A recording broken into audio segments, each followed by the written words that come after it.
Hi friends, welcome to MVS online academy. మన అకాడమీలో polity, geography, హిస్టరీకి సంబంధించినటువంటి క్లాసులు అందుబాటులో ఉంచడం జరిగింది.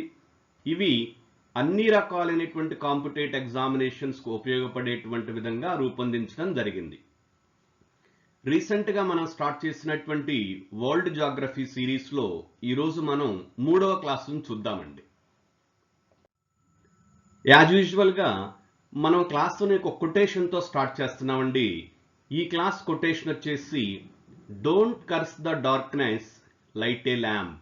వెరీ పాజిటివ్ కొటేషన్ అండి ఇది. చీకటిని ద్వేషించకు, చిరుదీపాన్ని వెలిగించు. Question number 1. ఒక ఖగోళ యూనిట్ సగటు దూరం ఎంత? Distance of 1 astronomical unit. Option 1 is correct. భూమికి సూర్యునికి మధ్య ఉండేటువంటి దూరాన్ని ఖగోళ యూనిట్ లేక ఆస్ట్రానామికల్ యూనిట్ అని పిలుస్తారు. అలానే భూమికి చంద్రునికి మధ్య ఉండేటువంటి దూరాన్ని లూనార్ డిస్టెన్స్ అని పిలుస్తారు. Question number 2. భూమి యొక్క కవల సోదరి గ్రహం అని ఏ గ్రహాన్ని పిలుస్తారు? Twin planet of earth. Correct answer is option 2 అండి, వీనస్. శుక్రగ్రహాన్ని భూమికి కవల గ్రహం అని పిలుస్తారు. ఎందుకో చూద్దామండి. ఇక్కడ శుక్రుడు మరియు భూమి దాదాపు ఒకే పరిమాణంలో ఉంటవి. అలానే వాటి యొక్క ద్రవ్యరాశి కూడా దాదాపు ఒకే విధంగా ఉండటం జరుగుతుంది. వాటి యొక్క కూర్పు కూడా ఒకే విధంగా ఉండడం జరుగుతుంది. కాబట్టి ఈ రెండింటిని కవల గ్రహాలు అని పిలవడం జరుగుతుంది, ట్విన్ ప్లానెట్స్. Question number 3. సౌర వ్యవస్థ యొక్క హాటెస్ట్ గ్రహం ఏది? అత్యధిక వేడైనటువంటి గ్రహం ఏది అని చూసినప్పుడు ఆప్షన్ 2 ఈజ్ కరెక్ట్ అండి, వీనస్ అనేటువంటిది. శుక్రుడు సూర్యుని నుండి చూసినప్పుడు 2వ గ్రహం అండి. అయినప్పటికీ కూడా బుధుడి కంటే వేడిగా ఉండటం జరుగుతుంది. బుధుడు మొదటి గ్రహం, కానీ బుధుడి కన్నా 2వ గ్రహం అయినటువంటి శుక్రుడు ఎక్కువ వేడిగా ఉండడం జరుగుతుంది. కారణం ఏంటంటే దాని మీద ఉండేటువంటి వాతావరణం, అలానే కార్బన్ డయాక్సైడ్ వాయువులు, గ్రీన్ హౌస్ వాయువులు, నత్రజని, వాటితో పాటు సల్ఫ్యూరిక్ యాసిడ్తో కూడినటువంటి మేఘాలు అనేటువంటివి శుక్రగ్రహంపై ఉండడం వలన అది అన్ని గ్రహాల కంటే వేడిగా ఉంటుంది. చాలా ఇంపార్టెంట్ క్వశ్చన్. Question number 4. భూమి ఏ సగటు వేగంతో సూర్యుని చుట్టూ తిరుగుతుంది? మనందరికి తెలుసండి, భూమి తన చుట్టూ తాను తిరగడంతో పాటుగా సూర్యుని చుట్టూ కూడా తిరుగుతుంది. తన చుట్టూ తాను తిరగడాన్ని భూభ్రమణమని, అలానే సూర్యుని చుట్టూ తిరగడాన్ని భూపరిభ్రమణం అని పిలుస్తారండి. ఇక్కడ అడిగినటువంటి క్వశ్చన్ సూర్యుని చుట్టూ ఏ సగటు వేగంతో తిరుగుతుంది అని చూసినప్పుడు ఆప్షన్ 2 అనేటువంటిది కరెక్ట్ అండి, 30 కిలోమీటర్స్ పర్ సెకండ్ అండి.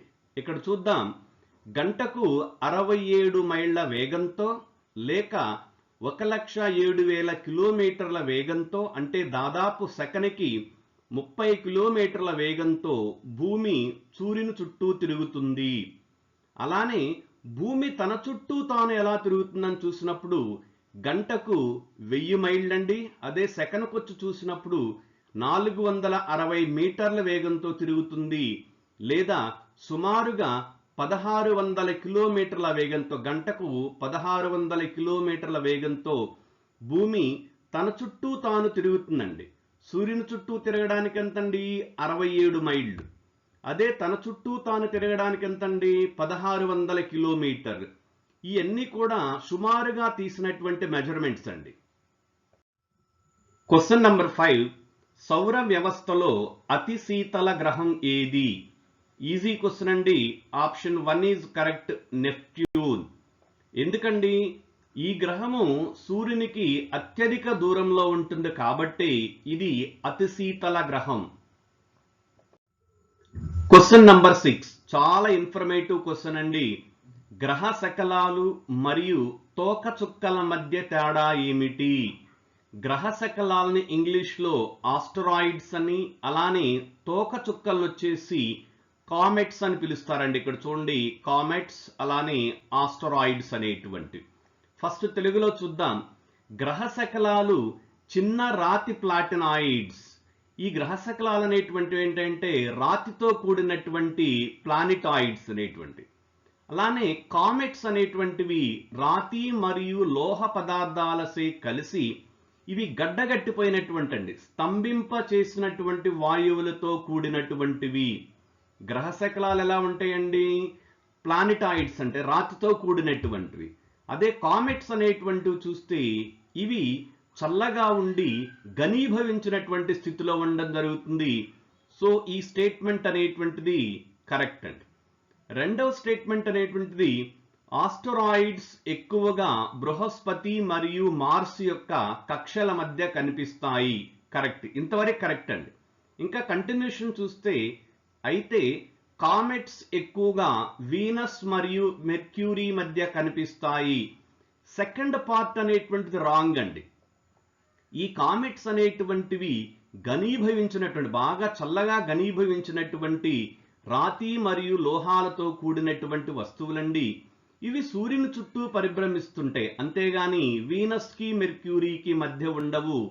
So second statement is incorrect. Third statement, comets గ్రహించదగిన మెరుస్తున్న తోకను చూపుతాయి. తోక చుక్కలకి ఏముంటుందండి? ఒక తోక అనేటువంటిది ఉంటుంది. అయితే గ్రహ శకలాలకు ఉండదు.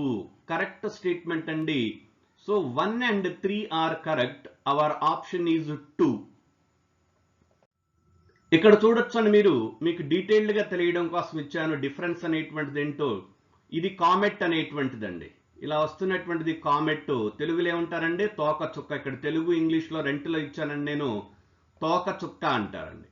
అలా నెక్స్ట్ చూస్తే మెటీరియర్ అనేటువంటిది, నెక్స్ట్ ఆస్ట్రాయిడ్ అనేటువంటిది. ఆస్ట్రాయిడ్ అండి, దీన్ని చూస్తే మీకు చాలా ఇన్ఫర్మేషన్ అనేటువంటిది అర్థం కావడం జరుగుతుంది. క్వశ్చన్ నంబర్ 7, భూమి యొక్క వ్యాసం ఎంత? భూమి యొక్క వ్యాసం అండి సుమారుగా ఆప్షన్ 3 ఈజ్ కరెక్ట్ అండి, 12,800 కిలోమీటర్లు. ఇక్కడ మీకు ఈ మ్యాప్ లో ఇచ్చానండి, ఉత్తర దక్షిణాల నుండి అలానే తూర్పు మడమరల మధ్య ఎంత దూరం ఉంటుందనేటువంటిది. క్వశ్చన్ నంబర్ 8, ఈ క్రింది వాటిలో ఏది విశ్వం యొక్క నిరంతర విస్తరణకు శాస్త్రవేత్తలు సాక్ష్యంగా పేర్కొన్నారు? అంటే ఈ విశ్వం అనేటువంటిది నిరంతరం కూడా విస్తరిస్తూ ఉంటుంది, వ్యాకోచిస్తూ ఉంటుంది అని బిగ్ బ్యాంగ్ థియరీలో చూసామండి మనం ప్రీవియస్ క్లాసులో.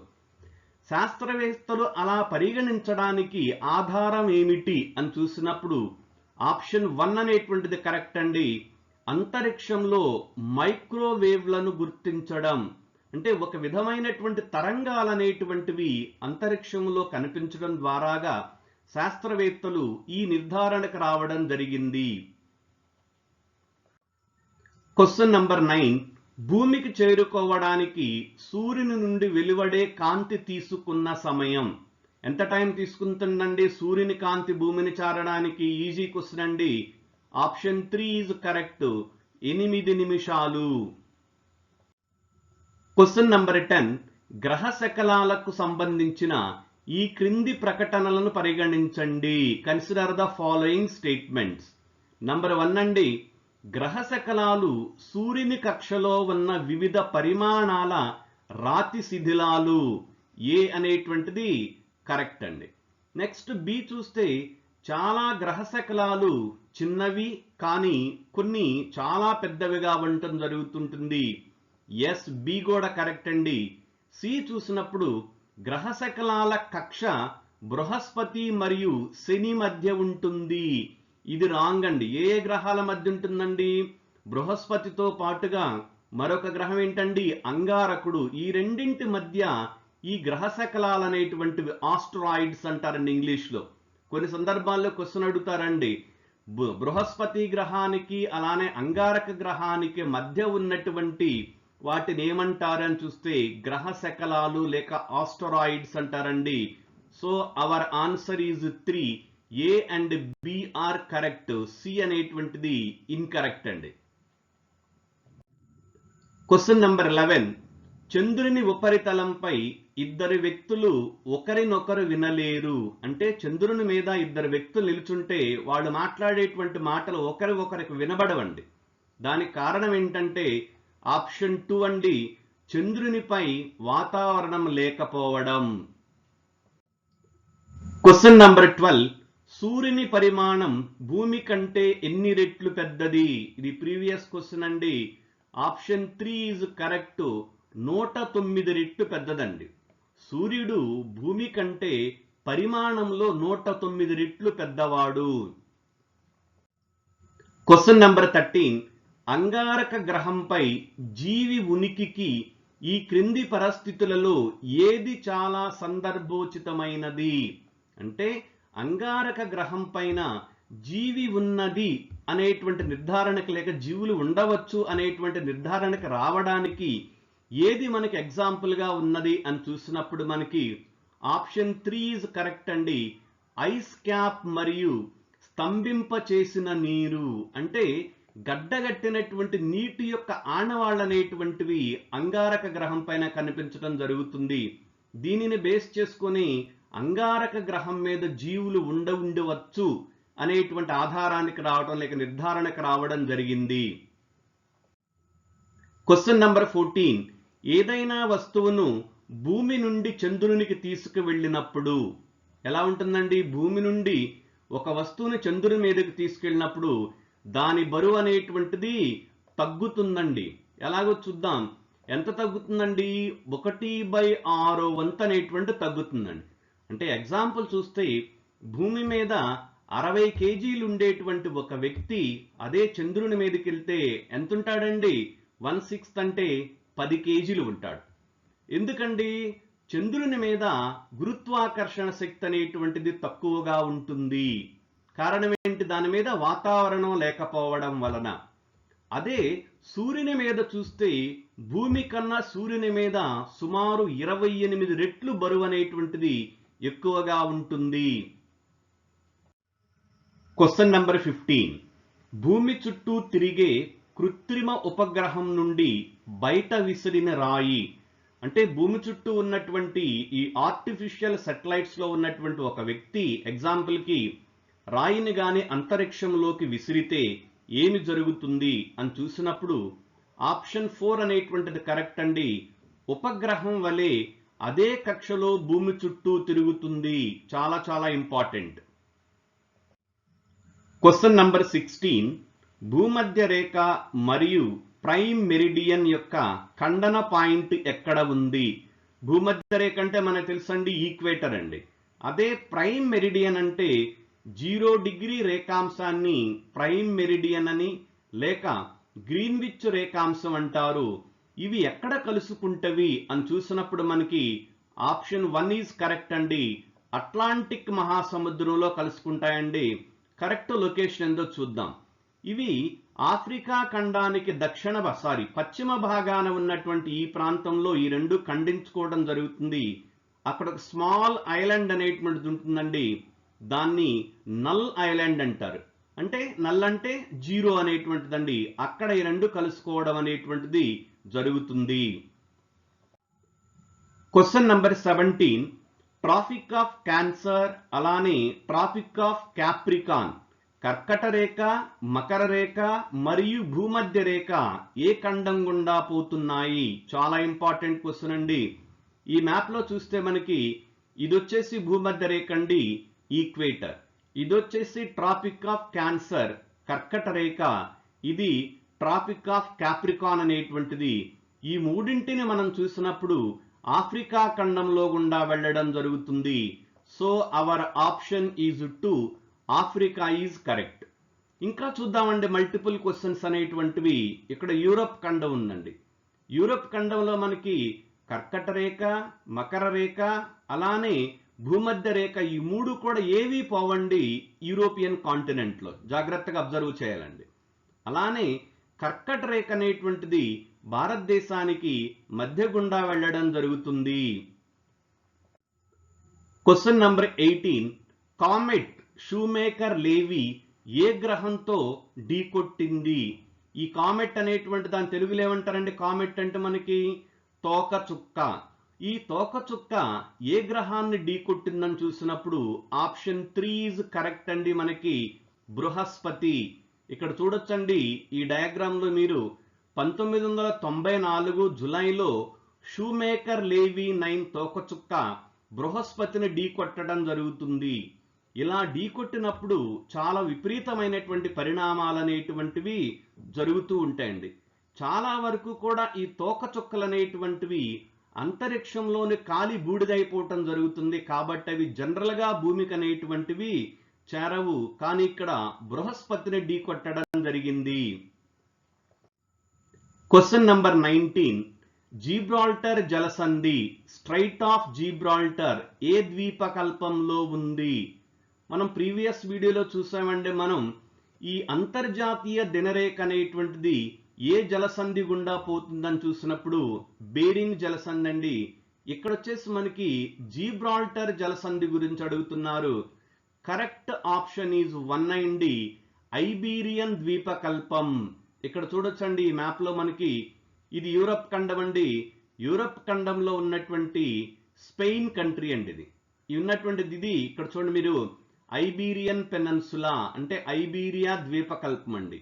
ఎందుకన్నారు దీన్ని ఐబీరియా ద్వీపకల్పం అని? ద్వీపకల్పము అంటే 3 వైపుల నీరు ఉండి 4వ వైపున భూభాగం ఉంటే దానిని ద్వీపకల్పం అంటారు. ఇది ఐబీరియన్ ద్వీపకల్పం అండి. ఇది మొరాకో అండి, ఆఫ్రికాలో ఉన్నటువంటి మొరాకో. ఈ రెండింటికి మధ్య ఇదిగండి ఇక్కడ ఉన్నటువంటిది ఇదే మనకి జిబ్రాల్టర్ జలసంధి ఆర్ స్ట్రైట్ ఆఫ్ జిబ్రాల్టర్ అనేటువంటిది. ఏ రెండు ఖండాల మధ్య ఉందండి? ఆఫ్రికా మరియు యూరప్ 2 ఖండాల మధ్య ఉండటం జరుగుతుంది. అలానే ఇది ఏ ఏ సముద్రాలను కలుపుతుందని చూసినప్పుడు మనకి ఇదిగండి ఇది మధ్యధరా సముద్రం అండి. ఇంగ్లీష్ లో మెడిటేరియన్ సీ అంటారు. మధ్యధరా సముద్రాన్ని అలానే అట్లాంటిక్ మహాసముద్రాన్ని కలిపేటువంటిదే మనకున్నటువంటి జిబ్రాల్టర్ జలసంధి. చాలా ఇంపార్టెంట్. Question number 20. సీజన్ నుండి సీజన్ వరకు పగటి పూట మరియు రాత్రి పూటల్లో వ్యత్యాసానికి కారణం ఏమిటి? అంటే సీజన్ నుండి సీజన్ కండి. ఎగ్జాంపుల్ మనకి వేసవి కాలంలో పగటిపూట ఎక్కువగాను రాత్రిపూట తక్కువగానంటం జరుగుతూ ఉంటుంది.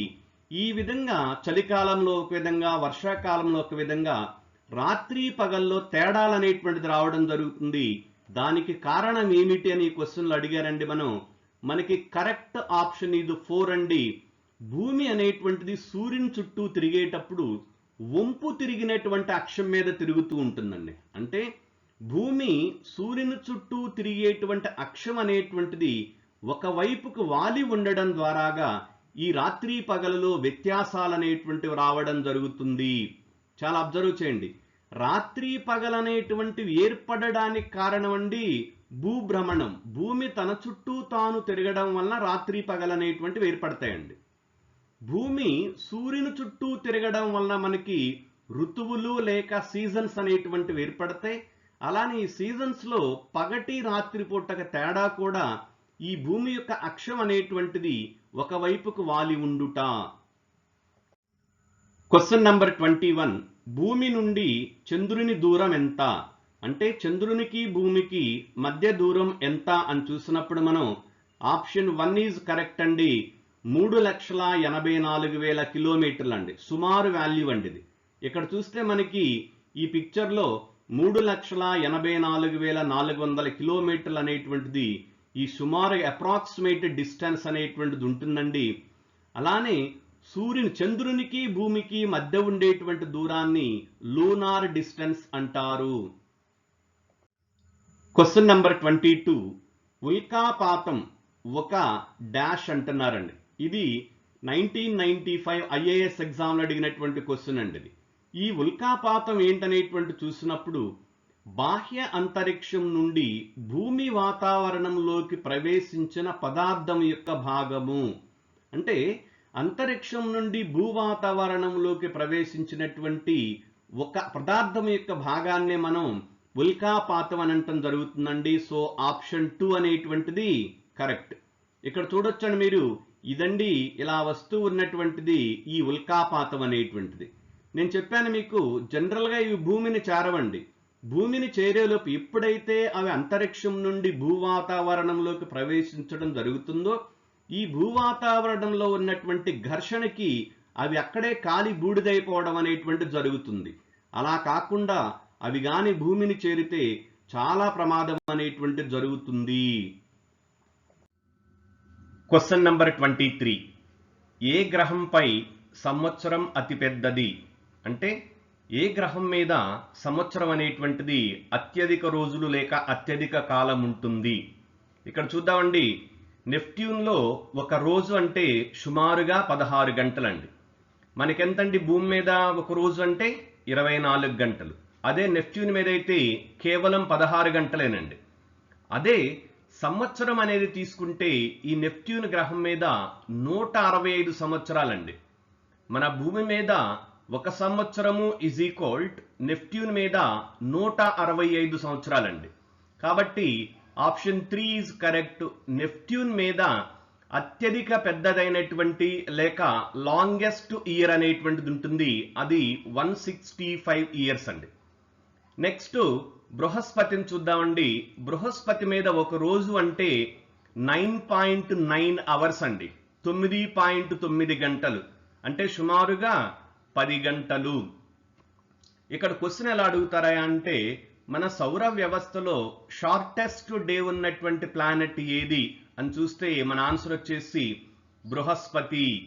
అలా నెక్స్ట్ ఇక్కడ మనకి మన సౌర వ్యవస్థలోని అన్ని గ్రహాల కంటే మెర్క్యూరీకి అతి తక్కువ సంవత్సరం ఉంటుంది. మెర్క్యూరీ గ్రహానికి సంవత్సరం అంటే ఎంతండి? కేవలం 88 రోజులు మాత్రమే. ఇక్కడ చూడండి, మల్టిపుల్ క్వశ్చన్స్ వస్తాయండి. మొదటిదేంటి? అతిపెద్ద సంవత్సరం ఉన్నటువంటి గ్రహం ఏది? రెండవది అతి తక్కువ డే టైం అంటే రోజు అనేటువంటిది ఉన్నటువంటి గ్రహం ఏది? బృహస్పతి. అలానే సౌర వ్యవస్థలో అతి తక్కువ సంవత్సరం ఉన్నటువంటి గ్రహం ఏది మనకి? మెర్క్యూరీ. తర్వాత చూద్దామండి, శుక్ర గ్రహం మీద ఒక రోజు అంటే 243 రోజులండి. అంటే భూమి మీద ఒక రోజు ఈజ్ ఈక్వల్డ్ శుక్రగ్రహం మీద 243 రోజులు.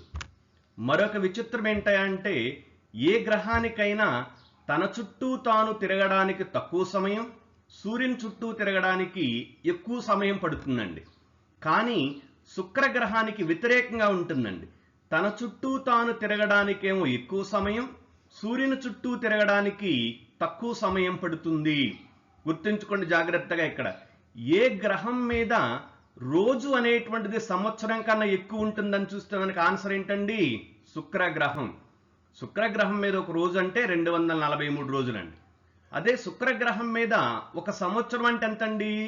225 రోజులు. నేను చెప్పాను మీకు ఆల్రెడీ, శుక్రగ్రహం యొక్క భ్రమణానికన్నా పరిభ్రమణానికి తక్కువ సమయం తీసుకుంటుంది. చాలా జాగ్రత్తగా ఉండాలండి. Question number 24. క్రింది వాటిలో ఏది గొప్ప వృత్తం? అంటే ఈ భూమి మీద గ్రేట్ సర్కిల్ అనేటువంటిది ఏంటి అని చూసినప్పుడు మనకి ఆప్షన్ 1 ఈజ్ కరెక్ట్ అండి. భూమధ్య రేఖ. ఇక్కడ చూద్దామండి, అక్షాంశాలు రేఖాంశాలు అనేటువంటివి. అక్షాంశాలు, అతిపెద్ద అక్షాంశం అనేటువంటిది భూమధ్య రేఖ అండి. ఇది అతిపెద్ద సర్కిల్ అండి భూమి మీద గీసినటువంటిది. అదే రేఖాంశాలు అనేటువంటివి ఉన్నాయండి, నిలువుగా ఉన్నటువంటివి రేఖాంశాలు.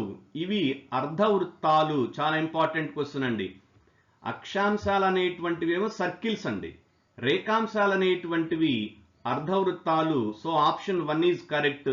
The great circle on the blue planet is equator, భూమధ్య రేఖ.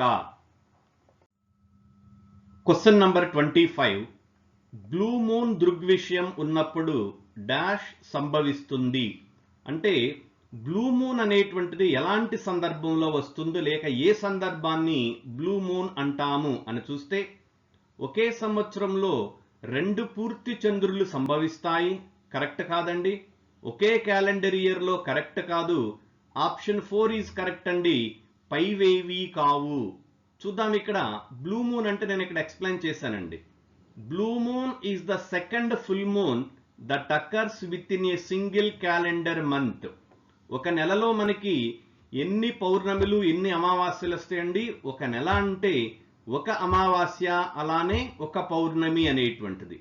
పౌర్ణమిని ఫుల్ మూన్ డే అంటారు, అమావాస్యను వచ్చేసి న్యూ మూన్ డే అంటారు. అంటే ఒకే నెలలో కానివ్వండి 2 పౌర్ణమిలు అనేటువంటి వస్తే ఆ రెండవ పౌర్ణమిని వచ్చేసి మనం ఏమంటామంటే బ్లూ మూన్ అని పిలవడం జరుగుతుంది. రీసెంట్గా ఎప్పుడు వచ్చిందండి? మనకి ఆగస్టు 24లో వచ్చిందండి. మరలా ఎప్పుడు వస్తుంది? 31 మే 2026లో ఈ బ్లూ మూన్ అనేటువంటిది రావడం జరుగుతుంది. నెక్స్ట్, చంద్రునిపై ఒక రోజు అంటే ఎంతంటే 29.5 రోజులండి. ఇక్కడ పగలెంత ఉంటుందండి చంద్రుని మీద? 14.75 రోజులు, అలానే 14.75 రోజులు రాత్రి అనేటువంటిది ఉంటుంది. కంటిన్యూగా 14.7 రోజులు పగలు, అలానే రాత్రి అనేటువంటిది మరొక 14.7 రోజులు అనేటువంటిది ఉంటుంది. ఎగ్జాంపుల్ చూస్తే మనం చంద్రయాన్ 3 అనేటువంటి దాన్ని పంపినప్పుడు అక్కడికి ఆ రోవర్ని, విక్రమ్ రోవర్ అనేటువంటి దాన్ని పంపినప్పుడు అది ఎన్ని రోజులు పనిచేసిందండి? అక్కడ 15 రోజులు మాత్రమే. ఎప్పుడు పంపారు దాన్ని? మనకి పగటిపూట పంపారండి. అంటే చంద్రుని మీద పగలు ఉన్నప్పుడు పంపారండి. పగలు సూర్యుని ద్వారా వచ్చేటువంటి కిరణాల ద్వారాగా అది విద్యుత్ శక్తి అనేటువంటి దాని లేక తనకు అవసరమైనటువంటి శక్తి అనేటువంటి దాన్ని ఉత్పత్తి చేసుకుని అది అక్కడ వర్క్ చేయడం జరుగుతుందండి. 15 రోజుల తర్వాత చీకటి వస్తుంది కాబట్టి అది వర్క్ చేయడం అనేటువంటిది ఉండదు. నెక్స్ట్ అండి, సూపర్ మూన్ అనేటువంటి కాన్సెప్ట్ ఏంటని చూస్తే, ఈ super moon occurs when the moons orbit is closest to the earth. ఏంటి సూపర్ మూన్ అంటే? చంద్రుడు తన కక్షలో భూమి చుట్టూ తిరుగుతుంటాడండి. అలా తిరిగేటప్పుడు భూమికి దగ్గరగా వచ్చినటువంటి స్థితిని సూపర్ మూన్ అంటం జరుగుతుంది. అలానే మరొక కండిషన్ కూడా సాటిస్ఫై చేయాలండి. అదేంటని చూస్తే, at the same time that the moon is full moon అనేటువంటిది కూడా ఉండాలి. అంటే సూపర్ మూన్ అంటే చంద్రునికి భూమికి దగ్గరగా వచ్చినటువంటి పౌర్ణమి రోజుని మనం ఏమంటామంటే సూపర్ మూన్ అనడం జరుగుతుంది. అలానే చంద్రమాసం అంటే ఏమిటి? ఇక్కడ ఇచ్చాను, చాలాసార్లు అడిగారండి ఈ క్వశ్చన్. చంద్రుడు భూమి చుట్టూ తిరగడానికి పట్టేటువంటి కాలాన్ని చంద్రమాసం అంటారు. 29.5 రోజులండి.